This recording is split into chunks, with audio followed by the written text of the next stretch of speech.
again. So move now to reports on page 6, which is 7.1, and I'll ask the officers, so we've got Trudy and Brendan in front of us, we'll ask the officers to speak to that, and then we'll slowly work through. So pass to you, thank you.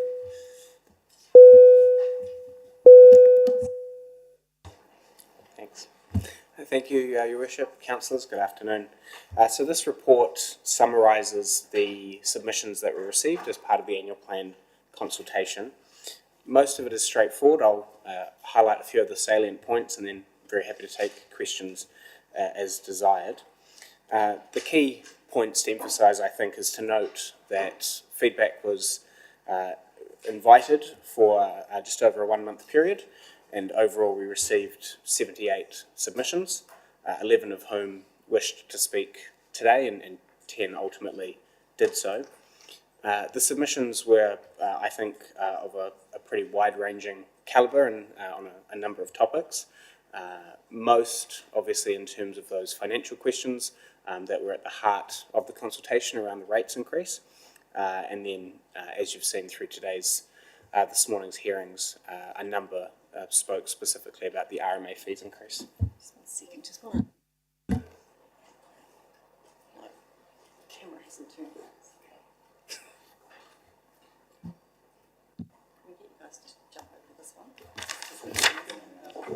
So this one too? Yeah. Oh. Sorry.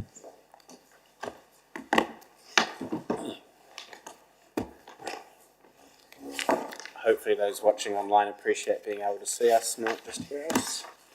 Where was I? So, a number of submissions were received. I did look for historical reference just to get an idea of whether or not the number of submissions we received were sort of on par with previous years or not, and they do seem to be. For example, last year we didn't consult because the annual plan was consistent with the long-term plan, but we still received a number of respondents. The last time that we did invite submissions, 2020/21, we received, for example, 79 submissions. There is some information in the report breaking down the submissions by main theme and by statistics. Most of that is quite straightforward. I won't go through it in any great detail, other than to note perhaps the most important headline figures. For example, the majority of submitters supported setting a lower rates increase and making greater use of debt to manage the funding shortfall, that being 59% of respondents. And then also a majority of submitters, around 60%, consider that council in future should manage the funding shortfall by reducing, reprioritising or deferring capital projects. There was a strong theme also that came through the annual plan consultation in terms of not reducing what were perceived as core services. And that, I think, lines up with council's decision previously when setting the assumptions for the annual plan to not impact the level of service.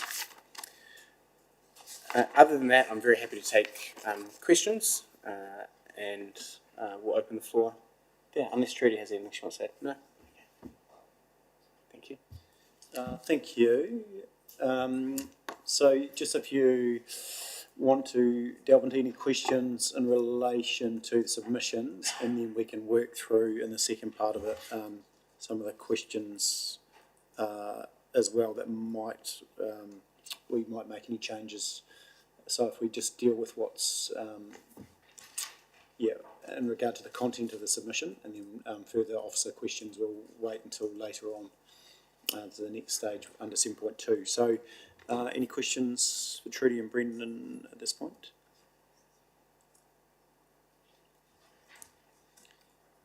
Anything specifically to what submitters have said outside of what we've heard today? Pretty okay with the core themes. So I'll take you then to page 6, which is recommendations for this report. So we've got receives and notes, acknowledges the submitters who have spoken to their submission on to, and then number 3 notes that all submissions will be considered as part of the deliberations on the annual plan. So someone happy to move those? Thank you, Councillor Shannon. Sorry, councillor Parker. Yep. Put the motion to the floor. All those in favour, please say aye. Keeps carried. Cool. We're nearly finished. Look at that. Just one to go. So we move now to 7.2, which is on page 82.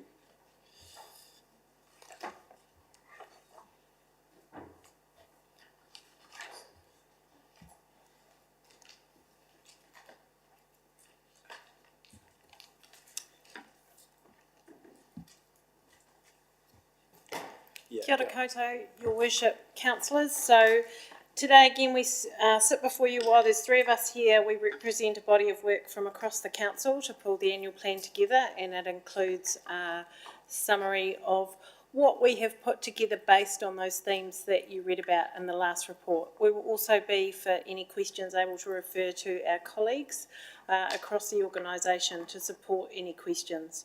So this is an important report today for your deliberation regarding where you want to take the annual plan for the 2023-24 year. It is, of course, based on the third year of the LTP that was consulted on and adopted in 2021. And at that stage, it had a forecast rates increase of 5.4% and a net debt of 180.572 million in year three. As you will see, there with inflationary pressures and depreciation pressures, we have seen an increase in the rates, and we've consulted on the 12.5%. I will open the floor to questions, and other members of the team may be able to answer those that we can't hear who are sitting at the table.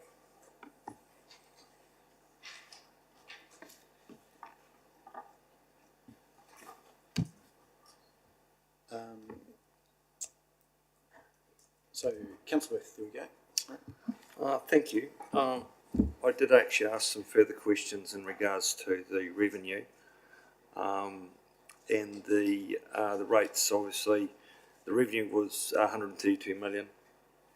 I guess my concern there is that we've gone from around 112 up to 132 million income with so basically there's a requirement or it's based on increase in subsidies and grants and fees and charges. So are we actually, how confident are you of achieving those numbers? Because it's actually a significant part of the income. It's $54 million. Is that pretty much locked in, or is that a little bit ambitious?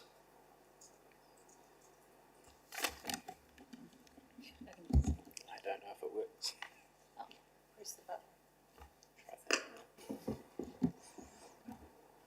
So some of the grants and subsidies that are included in the 27 million are actually, they're based on milestones. So if we hit those milestones, then my understanding is that that funding is guaranteed.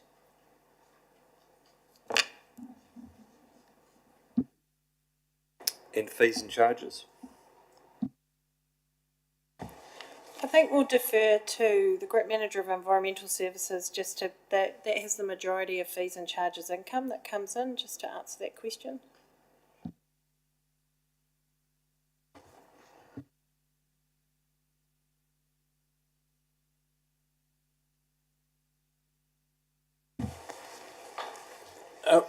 Thank you, Councillor Booth. How can I help you? What was the question in relation to environmental services? I'm just wanting to confirm that is going to be the income. You've put it in the budget as 26,700,000, and because what it does is it actually creates a number that we are when you consider our debt, if you expand that number, it allows you to have a high debt ceiling, so and still remain within our debt level of 2.1. Although at 230 million, I guess it's all based around the revenue and the interpretation of whether you're going to get that money. Otherwise, it'll put us outside some of our financial covenants, and so actually that's another question. how close are we to our financial covenants? So as in interest cover, and also equity. I presume equity's fine, but what I'm concerned about is we're taking our council or ratepayers out to uncharted territory in regards to debt. And it's if you've ever tried to pay debt back, it's very hard, and especially when you're looking at going from, in a period of 6 years, going from 30 million debt up to $230 million of debt. And we could be burdening, or we will be burdening our future ratepayers with quite substantial capital repayments at some point. In the past, we've done some capital expense, and it's been paid back within 20 years. Some of the stuff that we're looking at the moment, I understand, is going to be paid down over 80 years. Now, as I say, at one point we had no debt. Here we are now at 30, and it's all underpinned by the assumption that you're going to achieve a certain income. And so that income, 132 million, I'm trying to substantiate and ensure that that is the case, because, and I'm still unsure how we're going to pay that debt back, but I just want everyone to be well aware of where we're taking our ratepayers at the moment. So, I guess, and obviously quite substantial increases from the past. I remember when I started, I think we were getting about 50 million rates, a few extra bits and bobs, and we're getting 85 million. That's 4 years ago. Here we are now. So I guess the Peel Forest, you've included in there the income from Peel Forest, or have you reversed that out? 4.35 million in regards to dump fees. What did you? Around it was decided that we weren't going to charge ourselves. Essentially, it comes out of revenue, but it also comes out of expenses. So it's essentially a net impact on the bottom line of zero. So is that 26 million now 22 million, or is that the number? No, 22 million, yes. Yeah. So instantly we've dropped from 132 to 127,500 or million, which makes all the numbers we're looking at here in regards to the debt and the incorrect. So, and what that means is the numbers, saying we're staying within 1.73 of the multiplier, it's actually worse than that. So, and we will go past our debt ceiling.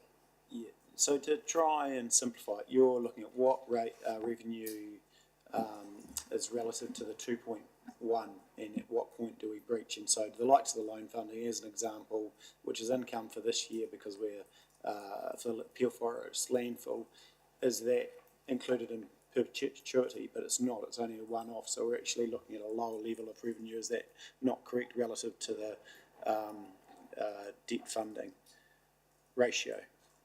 Yeah, so actually the true income that you're referring to would sit at, because we've got some one-offs, we've got Peel Forest, we've got some other stuff as far as funding, so it needs to be dialed back significantly, doesn't it? Sorry, but we made that, through you, Your Worship, we made some adjustments, I understood. Yes, but we haven't pushed it through the model. We haven't actually pushed it through the model yet, so we're still working on the impact of that, because that was a decision that was made yesterday or the day before in regards to the revenue around Peel Forest. Oh, so, no, what I'm referring to is that when we took the debt ratio, we adjusted out 15 million. We had adjusted out to take account of your concerns, Councillor Booth, or when we were doing the modelling, that not all of the revenue of that is forecast in the 2024 year is recurring or will carry on. We adjusted that out and had made an adjustment so that we reflected more accurately what we project will be the ongoing revenue in future years. So that we actually did make an adjustment for what we believed was one-off revenue. So the report I'm reading, 7.2, item number 7 is correct. Is that right? Yes. It's been adjusted by 15 million. But when I do the numbers, it still shows an income of 130 million. It should be reflecting 128 or 127. The 4 million hasn't been included in this, no. And that is the subject of a debate with the auditors right at present as to the presentation of that number in the annual report. For the one of the very reasons we pushed back to the auditors was to say it's internal revenue, and in a set of general purpose financial reports, it inflates the revenue unreasonably. So we pushed back saying it should be eliminated, and that's an issue of some debate between the auditors and ourselves. Yeah, I guess I'm just ensuring that we're not actually basing numbers around higher assumptions that we need to, because to increase that that number, that capital self-imposed cap. So that's what I'm getting at. Through you, Your Worship, and an adjustment has been made. So in para 7 we note that the revenue actually is closer to 1.95 because we've adjusted some out for what we would consider non-recurring revenue, such as streets for people funding the Theatre Royal and so on, which are one-off grant, potentially or likely to be one-off grant funding. So I think when you look at it, we believe the revenue, that ratio is nearer 1.95 than 1.73, that it would be on a set of general purpose financial statements as they are presented here.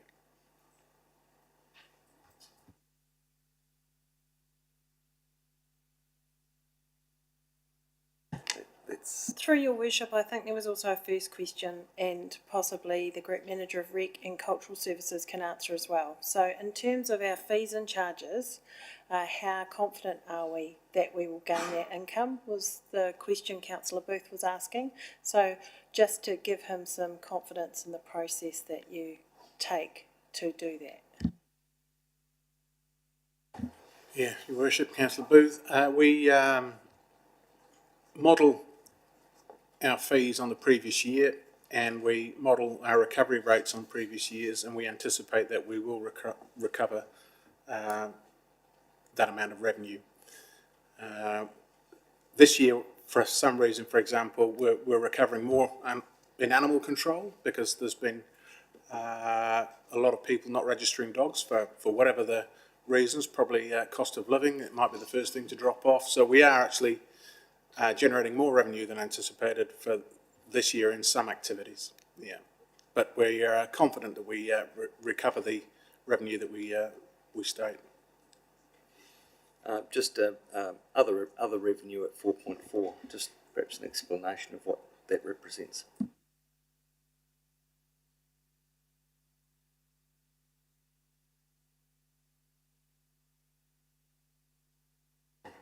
So part of that other revenue is the dividends received of $1 million. And then there is just revenue that is not associated with a fee or a charge. So essentially other recoveries. Oh, yeah, I've got an item here of dividend revenue 1.115 and then other revenue 4.405. So that would be, so it's quite significant.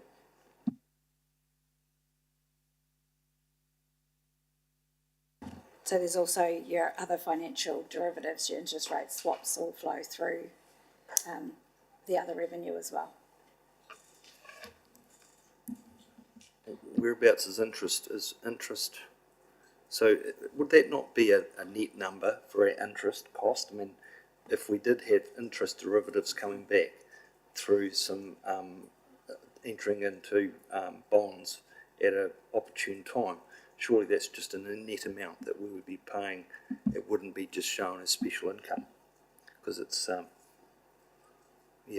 we're paying interest.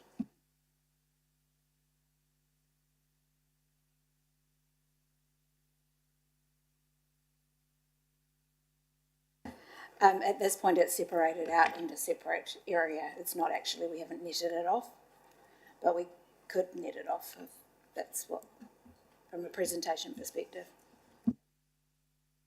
Through you, Your Worship, just back to other revenue, and Mr Dixon might be able to help us here. I think that includes vested assets. It gets recorded in other revenue in our financial statements. So if we receive property as part of for instance, a resource, an asset is vested, that in us is part of a resource consent. Because it comes for nominal consideration, we have to reflect it into our financial statements as revenue, and my understanding is that's where it goes, is to that other revenue line. So things like property we received, and you might recall some time ago we received some property in regard to a resource consent, that would be recorded at its fair market value as other revenue for council. So that's the sort of thing that we also record into other revenue. So it's that it's not a fee, it's not a subsidy, it's not a funding assistance grant from Kotahi, it's not interest, and it's not a rate, and so on. So that's where that would go also. The other point is generally around things like interest. The financial reporting rules are that you show the gross interest revenue received and then the cost, well, no, it's gross amount as well, so that the netting off occurs as a calculation rather than as a one-line figure. So hence that's why it's shown as income. Yes. So of that, yeah, okay, sure. Correct. Also, the other things that get included in there are the things like infringements, and rental of investment properties also comes under other income as well. And any petrol taxes that we receive is also under other income.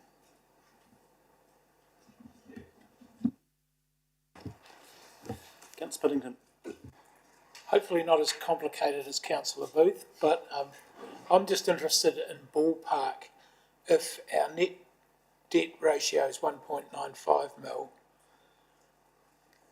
how many million would we have to spend to get to 2.1 to get to our maximum debt? So if something happened, like we had the car park building, if we had to spend another 10 million unforeseen, would that take us over our debt cap? Yeah, that's because it's a net debt figure. So we'd be able to go to, if you looked at that raw figure of, say, circa $133 million, we'd be able to multiply that up by 2.1 times. So I'm going to do that in my head when it's all getting recorded. Yeah, about that, Your Worship. About 280, give or take. Okay. What we did was say, look, around about 15 odd million of that 133 is not likely to be recurring, so we don't think it's appropriate to include that. So on that basis, if you took, let's say 133, let's say it was sort of 115 to 120, you'd multiply that number up by 2.1 and you'd end up at sort of 250 or something like that potentially. Then, but then what we take off is the cash reserves that we hold. And what are we currently holding? Would we be 20 to 25 million? So we could go up to a gross debt level at the moment of about 280 odd million is my guess. Give or take, depends a bit on the measures, but that would be a kind of a ballpark figure for you to understand where it would land. In terms of our financial statements, and I think we had, if I look at the balance sheet, the forecast number was around about 221 million. So, you sort of got $60–70 million of headroom at that point. Thank you. Does that help? Perfect. Yeah. Yeah, and within, I guess, the self-imposed debt cap, and, Yes. and that's obviously something we'll go through with financial strategy at the LTP. Alrighty, further questions?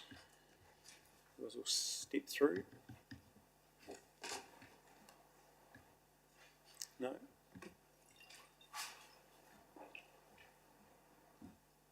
Oh, is that a, no? No worries. Do you want to go back to team, or do you want to step through anything further, or no?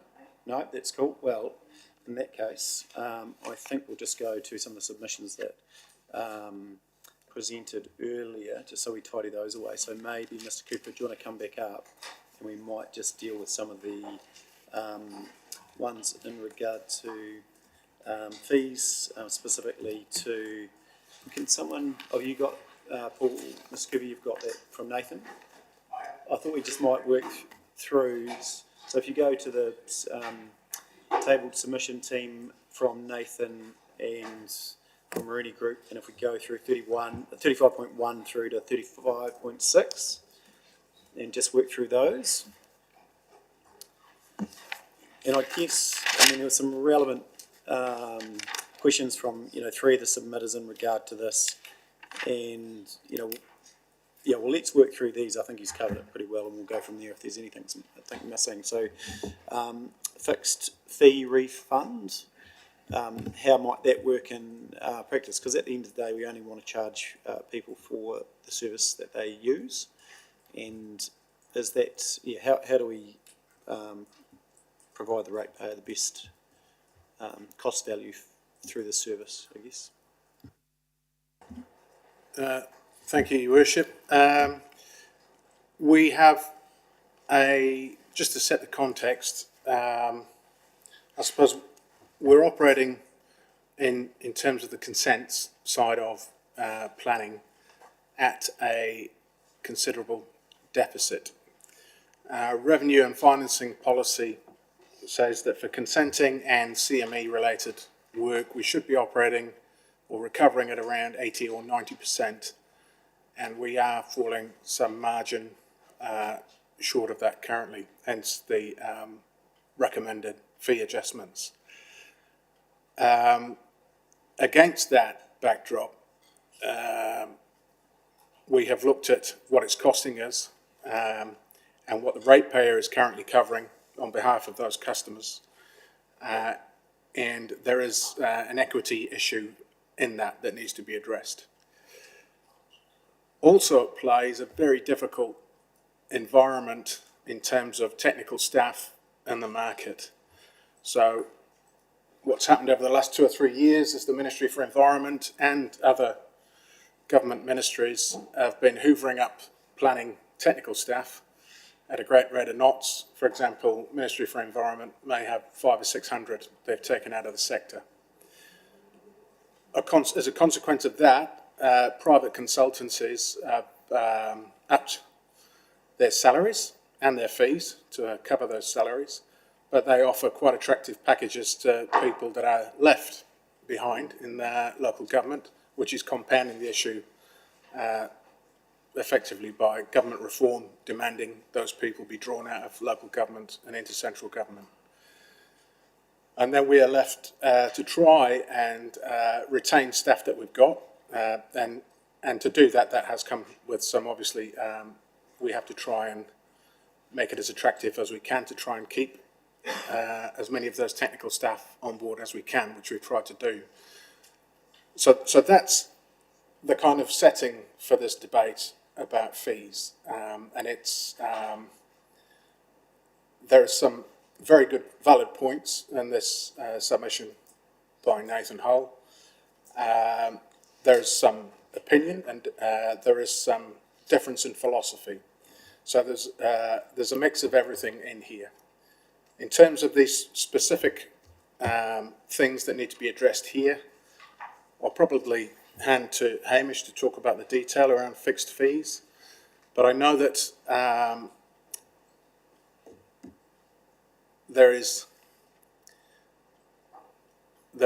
we're not currently recovering what we need to recover, and the only mechanism we have to do this is through this RMA consultation process that we've tacked on to this annual plan consultation. As I said before, private consultants can just up the fees and just charge it directly on. It's very quick, very agile. We are not so agile. We base our figures on the previous year. We're quite slow moving. And that's just because of the system, not because of any other reason. But if you'd like to speak to some of the points, Hamish, in terms of the detail around the fixed fees. Thanks, Mr. Cooper, and I will again refer back to some of that context, which I think's quite relevant to some of the points and how I respond to it. So, I mean, the first point about the fixed fee refund, well, look, I'd try and clarify by saying that we've got deposits and then we charge the actual and reasonable cost. And so really what we're doing is, broadly speaking, raising the deposit. And as Mr. Hull sort of mentions there somewhere, that the fixed fee is not entirely equivalent to a fixed fee. We do give refunds, but as Mr. Cooper's pointed out, that the deposit's really quite low, and so generally speaking the actual cost of the service is more than the deposit. So the number of occasions is relatively few, but it certainly isn't correct to say that we don't issue any refunds. So look, we do issue refunds, and we issue refunds based on what it actually costs to run the service. Yeah, so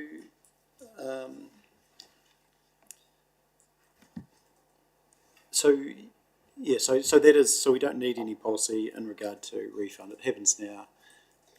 Take your point around the increased cost, and it's a bit of a hard one for us to estimate what exactly our costs in-house or outside with external contractors is going to be for the year. So we're trying to recover costs to, ideally 90 to 100%.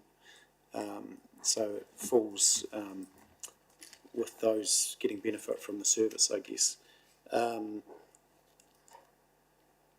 Can we just move to, because one of the things that's... Yeah, no, still on that, but yeah, I'll go to you, Councillor Scott, yeah.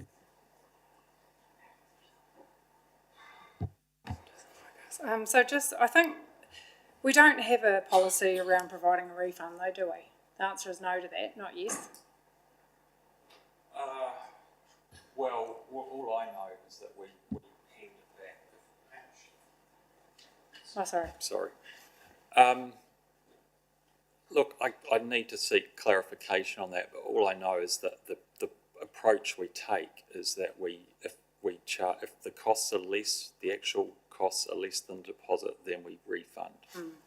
Because I think we're, all the submissions that we received today, there is that confusion around deposit versus fixed fee and a refund process, and that's what we're talking about now. And I think it is quite murky to understand, and so I think we have an opportunity to, if we are saying that our revenue and financing policy is 80 to 90%, one of the questions he had in there versus our annual plan statement of proposal is 100%.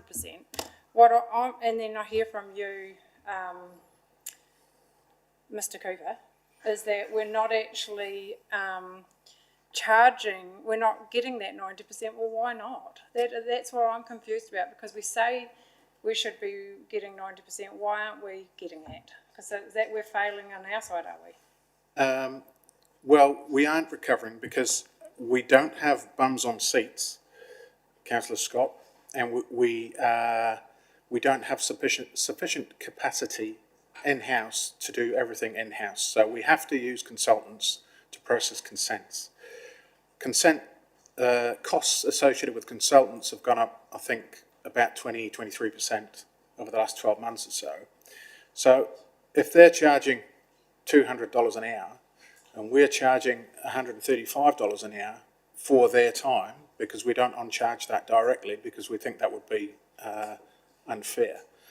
So all our charges to customers are at the in-house officer rate of $135 or whatever it is currently. But we might be paying $220 an hour for that because we haven't got in-house capacity to process those consents.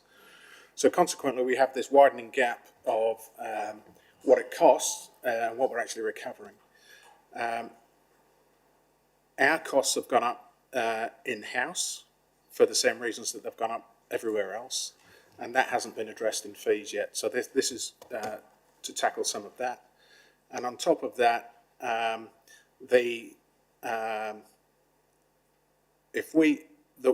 we're seeking that difference in hourly rate for officers is to put it in a more equitable place between us and where consultants are, so that we're recovering slightly more. But we're still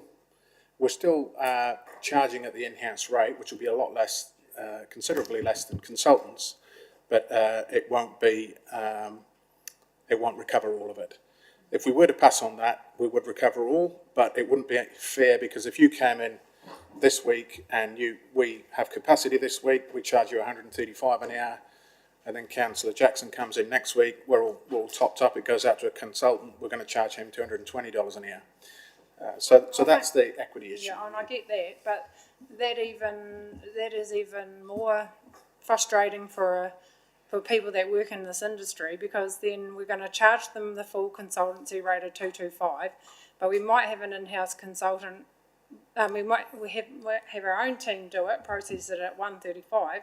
So are we going to refund that difference? Because we're reversing it now. No, we do. We only charge what it costs, and we charge out. So we, as an organisation, we get charged at $220 an hour for that consultant. Yes. But we only put 135 onto the But invoice now you going want to to the customer. increase it to the consultancy rate. No, we're going somewhere in between, and we're trying to find a sweet spot where we can recover more without passing on the whole cost. So that's been the exercise that we've tried to undertake. So it's a So big lever. Hamish might be able to add more It's clarity. the weighted average cost of the service, effectively, What are we doing to address our resourcing constraint? Because every single council meeting I'm hearing this. We're doing everything we can, and unfortunately it's just not in the market at the moment. So short of paying private sector consultancy rates to our in-house planners, we have to do the best we can with and offer alternate, like, living in Timaru being a wonderful place to live, for example. We can't offer somebody $120,000 a year for an $80,000 role.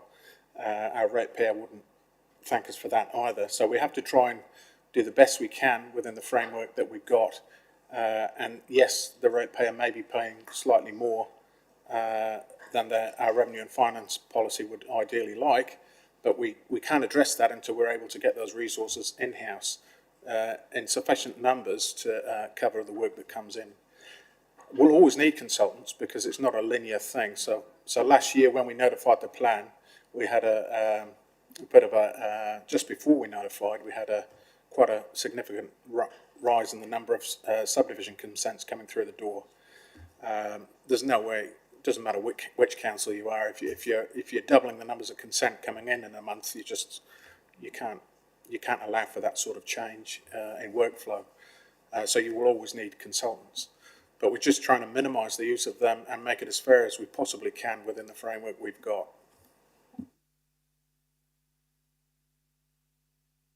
Okay, on that, Councillor Scott for now. I'll go to Councillor Piddington, then over to Councillor Burt. Thanks, Paul. I guess you've explained some of that away, but I guess my 92-year-old mother shouldn't be paying for the fact that someone in planning, we need a consultant. It just seems we're in catch-up mode, and I don't know the way around it, because I'm with Councillor Scott. We keep hearing we're using consultants, but we're never going to get them back in-house if our pay rates are that different. I mean, it should be user pays, and there should be justification. Do we itemise the accounts to these people so they know what they're getting? Because just looking, notified consent went up from 4160 to 7500 on a deposit, and I can see from the outside, when they look at it, it's about 82%. So they're thinking, why has that gone up? I mean, are we not telling the story? Because if, coming back again, if we have to use consultants, and that may be the way forward, someone should be paying within that user pays group. So I don't know what the magic wand is, but this is sounding all a bit Mickey Mouse, really. Which is, and unfortunately, it is a best guess, isn't it? You're looking at last year and trying to forecast for the We're year being ahead? conservative, and we're not trying to load up the ratepayer with, or the individual customer. Whatever that balance is, we're trying to find the right spot. We can adjust it. We can, as I said, we're making a considerable deficit at the moment. If we're not allowed to make money, that's a given, but cost neutral would be ideal, or 90%. And I think we can look at the landscape next year, and we can remodel accordingly. So if we're way off the mark, it will become apparent that we're actually the revenue's out of whack, and we can address that. But what we're saying is, with these deposits, for example, is if you have a limited notified, and it might be relatively simple, but if it's limited notified and it's likely to go to a hearing, then it will incur, it might be $3,000 for a commissioner, for example, alone, let alone the work either side of that. So it's about being realistic about where the cost is likely to land in most cases. Yeah. So that's the thinking. Okay, what's our considerable deficit at the moment? I'm interested. Because there are lots of complaints from outside this room that send something in here that goes to someone in Timaru, and then they get a consultant from Nelson that used to work for us, and it's delayed. And I know there's no easy answers, but it's not the best look. So how far behind are we at the moment financially? This was a Lagoima that I did for Nathan Hull, actually, not too long ago. It was about $300,000 or $400,000, wasn't it, on the consenting side alone? Yeah, It's considerable. it's a bit of money. True, yeah, Your Worship. There is the other side of the other side of that equation is if consents reduce and markedly, then you don't want to be carrying a large cohort of people who you then have to deploy. So it is very much a forecasting game of just trying to estimate, and it is not, as we've seen even this year, an MPS came out with a cookie cutter date, and all of a sudden there was a spike. So things like that can happen. It is a bit of an art, and it's not an easy art, but we, I think, do need to recover more in order to, as Mr. Cooper said, get that sweet spot between in-house versus out-house and where that weighted balance lies.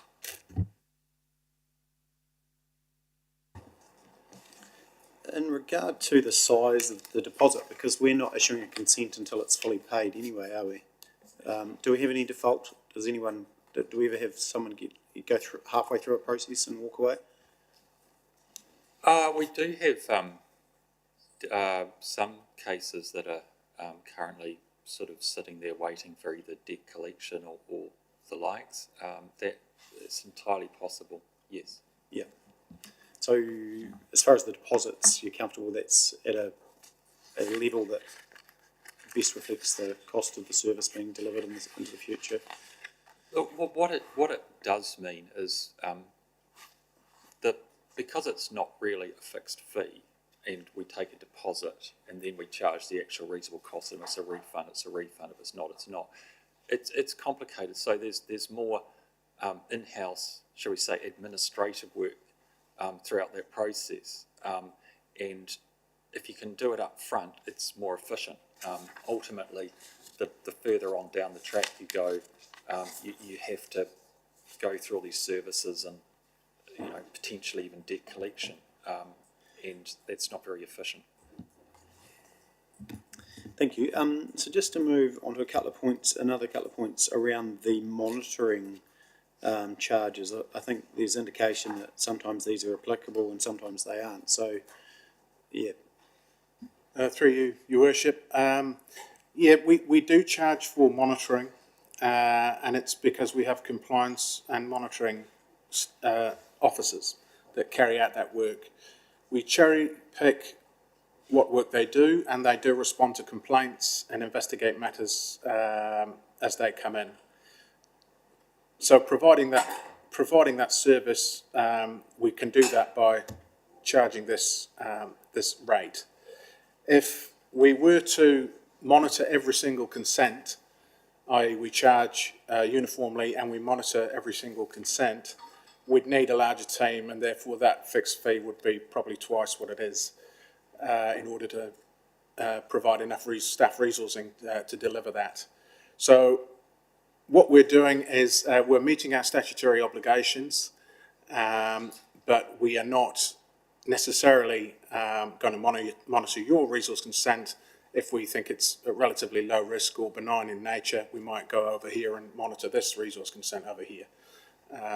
So that's broadly speaking our approach to it, isn't it, Hamish? Yep, broadly speaking. Yeah, no, that's, for education purpose, that's good to clarify. Any further questions? Oh, sorry, we're going to Councillor Burt now. I've almost forgot you easily. No further questions, just the originals. Can I No, that's not correct. Anyway, I'll Anyway, allow no, you some good. time.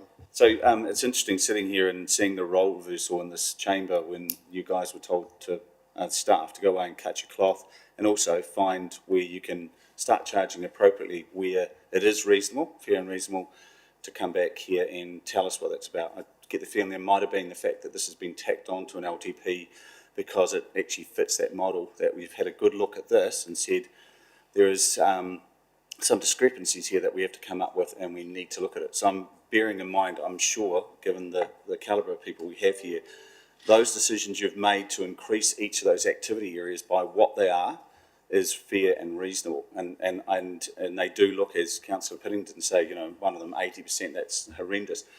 In the fullness of time, it's going to fall out as to whether or not that was a fair and reasonable decision. But given that the fallback on this is that we do or do not have a policy, good practice would presume that we would have a policy that you, in fact, it's written there enshrined that you can have a right for a refund as opposed to something we do normally. One of the things that was also mentioned, because I'll bring it up, Mr. Hull said there was no right for objection as well, which I don't think is the case because it's enshrined in the RMA that you can do. But so there is that. Given that they have a situation where you do have a policy that says they can have a refund, that you are asking them to pay those things up front, and as they fit in terms of what they are invoiced, you get a refund, you are set back to where you are. If you don't, you've overspent, then it becomes user pay. And that's the key here. If those things line up, then there is no decision for us to make here today except for let's just move on and hope that those things do fit what is right in terms of fair and reasonable. Otherwise, in the next wee while, we have an adjustment. Thank you, Councillor Burt, through you, Your Worship. I acknowledge you're quite right in all those points, Councillor Burt, and I would say that a theme that came through quite strongly from Mr. Hull's submission and others was a perceived lack of transparency, and I think that's an area we need to take that feedback back and look at how we can increase the level of visibility about what those costs are for. Because in a vacuum, obviously the inference is that we're up to no good, but that's not the case. Otherwise, we wouldn't be making a deficit that we are. But I think it's important that we take the feedback from the submissions today and we look at how we can be more transparent and tell the story of what we're doing better. And we're just, again, fair and reasonable and transparent.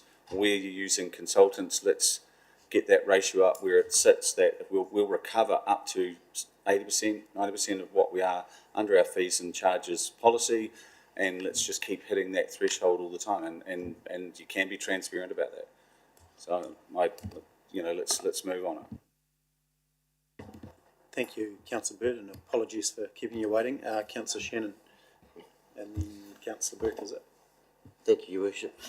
With the greatest respect to Councillor Burt, actually, I don't think we need to wait for the fullness of time before we potentially pull back.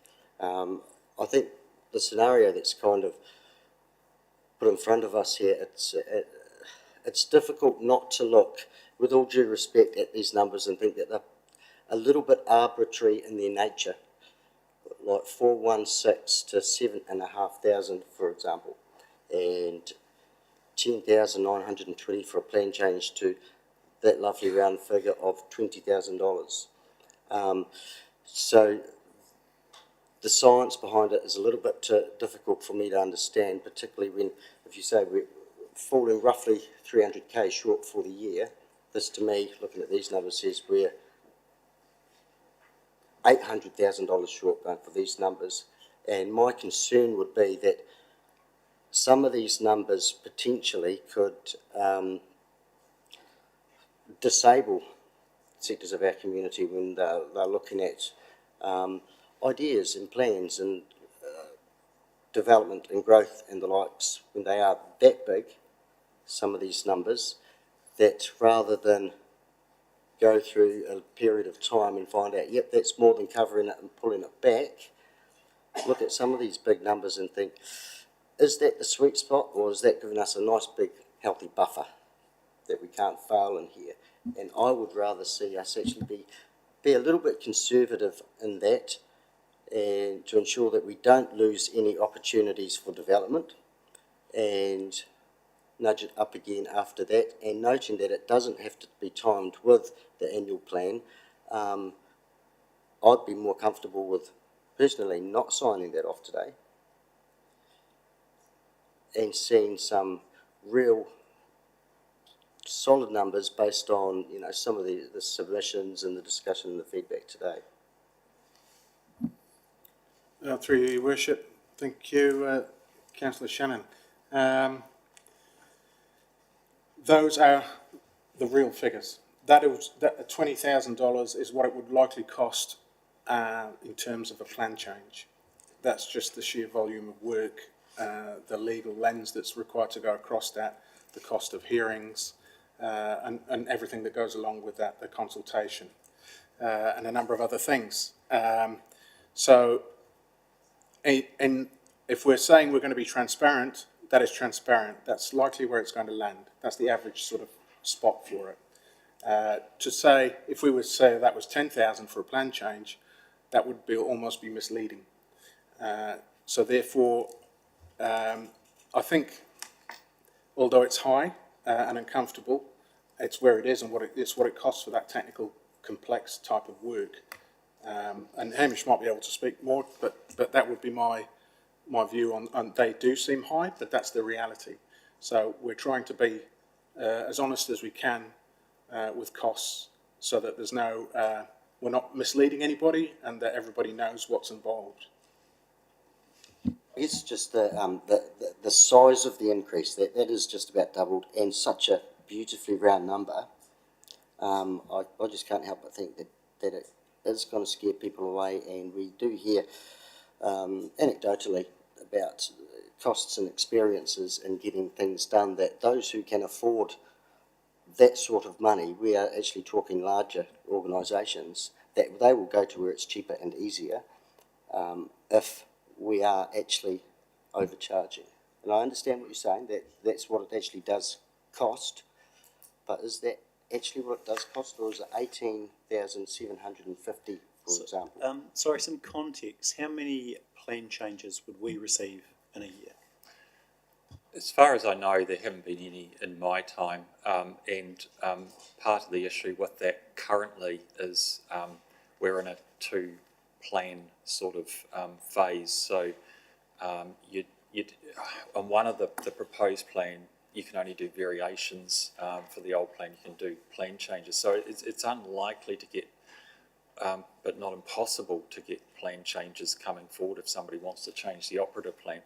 Again, though, like with resource consents, and I do appreciate the roundness of the figure, they can be hideously complicated plan changes. I mean, you think about what we're spending on our district plan at the moment, the hundreds of thousands going into that. A plan change is a district plan, but it's just smaller. Well, hopefully smaller. It could be almost as large. So to say that 20,000 is out of the ballpark just is incorrect. It's probably inconsequential. I think the problem for me, although you can put some people off, the reality is that if it's actually costing more at the end of the day, people need to be informed, and they are informed, but nonetheless there is that implicit sort of view that a lot of people have, that they believe the deposit's all they'll be charged. And so when they do get an extra fee, then that's when the issues begin. So to reflect it better from at the start, I think, is the more transparent approach. Yeah, and I think to your point, like a plan change is a massive piece of work, and it's not likely to stymie a small developer because they're not likely to do it. It's generally going to be a large subdivision, whether it's commercial and or residential. So yeah, take the point. I'll go to Councillor Booth and Councillor Piddington, and then we'll try and move forward. Does council have some form of time charging system? So like, you know, when you ring the accountant, he's got you on he's counting his numbers. Same with the lawyer, and the same with any consultant actually. So have you got any yet? So your people are actually filling in and charging out their 8 hours a day. Yeah, what's done on timesheets is then, for internal staff at least, is pulled back for that final amount that we charge or refund. If a client or an applicant wants a tally, it's quite infrequent actually that we're asked, then we can provide that, absolutely. But often, I mean, if it's external resources, then we have to contact consultants and ask them, and there's delays and so on, but we can do that, yes. I guess I was just getting to the point that you definitely, all your people are charging out 8 hours a day and at that rate, and so therefore not being at work for 8 hours a day and charging out 4. Well, yeah, I mean, there's other time built in that we're not charging out, so training or staff meetings or the like. I think there is a value aspect to it as well, Councillor Booth, that these technical people that do this work in council, if they were doing that in a consultancy, they'd be charged out at $220 an hour or whatever it might be. So it's actually very reasonable, although I don't doubt that most customers wouldn't say that, but they're getting the same level of expertise, but they're getting it at a cheaper rate. Yeah. And currently the shortfall, whereabouts are you getting that money from for providing the service? Currently the ratepayers footing the difference. And in regards to, say, corporate overhead, is that increased? Are you putting that against the charges as well, or is that another item? We intentionally exclude corporate overhead from that 80 to 90% because the revenue and financing policy specifically says consenting activities, and it'll be the CME side of that, the compliance monitoring and enforcement as well. So it's all, it's in a capsule, if you like. The other side of planning, the district plan side of things, as we know, is very expensive, but that's fully ratepayer funded. Yeah, thank you. Councillor Piddington. Without making things too complicated, within your charges, I wonder if you can give an indicative breakdown. So if I look there, that's the charge, and I'm being charged X amount of hours for that, X for that, and Y for that, and that makes up my 20k or 9,500, because it seems to everyone that's submitted today it's all a bit of a mystery, and if we could take away the mystery, perhaps I'd say, well, that's quite reasonable. I don't know. Thank you, Councillor Piddington, through your worship. I think that's a really good idea, and that'd be part of that conversation about transparency, and we may be able to put on the website, for example, exactly that, some examples for each, you know, with some fictitious names. Yeah. Any chance there? Councillor Booth, is that a... Yeah. Oh, yeah. you know, you gotta, you know, I need a finger. Yeah, look, I guess having experience of going through a resource consent to demolish a certain building, I had to go out and get my suite of experts, and then what happened was you put your consent in, and then council went out and got their suite of experts. So then they go they don't agree, and it costs a lot of money. Therefore, wouldn't it be beneficial for everyone that they actually agreed on the suite of experts from the very outset? So you only had one expert instead of having two experts arguing against each other, and it just duplicates costs unbelievably. Thank you, Councillor Booth. That'd be great as long as we get to choose them. That's fine. Yeah. I think you need to go and have a chat with Minister Parker. Alrighty, so Councillor Scott. Thank you. I'm keen to get your views, either Hamish or Paul, on the Mr Hole's thoughts around remove the deposit monitoring charge or enable monitoring fixed fee. So that difference between charging it before versus charging it once it's been granted. Do you have a view on that? Because I sort of thought that made sense to me, as amend the fees and charge to include council's ability to, upon grant of land use consent, charge a fixed monitoring fee, because I know that's what old can do. Yes, we do. Yeah, look, it is attractive at first thought, and again, I haven't really dived into how he can do it. My only concern is we go out and we monitor them, and if we are to then charge, if we charge after the fact, that's fine, but then there's a whole administrative cycle that has to go in there to issue that invoice, and often it might just be for a single site visit. So in effect, you're probably increasing the actual cost, and we'd probably have to reflect on whether the monitoring fee that we're setting is actually accurate or not, because that's another invoice, another discussion, and there have been delays in monitoring. For a while there, we didn't have a monitoring officer, so by the time we caught up, that was sometime after the fact. You do have to go out and monitor them.